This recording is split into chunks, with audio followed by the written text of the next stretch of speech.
Why do sounds of nature have a calming effect on us? According to a new study, nature sounds physically alter the connections in our brains, reducing our body's natural fight or flight instinct. Kids find water play either calming or invigorating, depending on the activity. Splashing and running around in the water can be an excellent outlet for pent-up energy. The opposite is also true. Water play doesn't have to be loud and busy. It can be a tranquil activity where children are quietly absorbed. Kids benefit from the relaxing and repetitive nature of scooping, pouring, and running their hands through the water.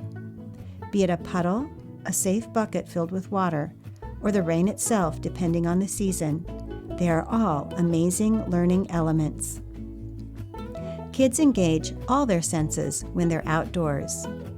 Sight, hearing, smell, taste, touch. Being in direct contact with nature, touching the earth, feels good to kids. Do they instinctively know what gardeners tell us? That touching the earth has a therapeutic effect? Emerging evidence suggests that contact with the earth, being outside, barefoot, may be a simple, natural, and yet profoundly effective way to relieve stress. Walking barefooted may be as essential as sunshine, clean air, and water, nutritious food, and physical activity. Better balance is another benefit of being outdoors. Walking or running on uneven ground and running or rolling down a grassy hill all help children develop their sense of balance.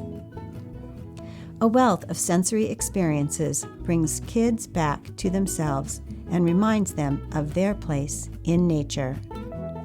Poet Gahil Gibran said, "Forget not that the earth delights to feel your bare feet, and the winds long to play with your hair."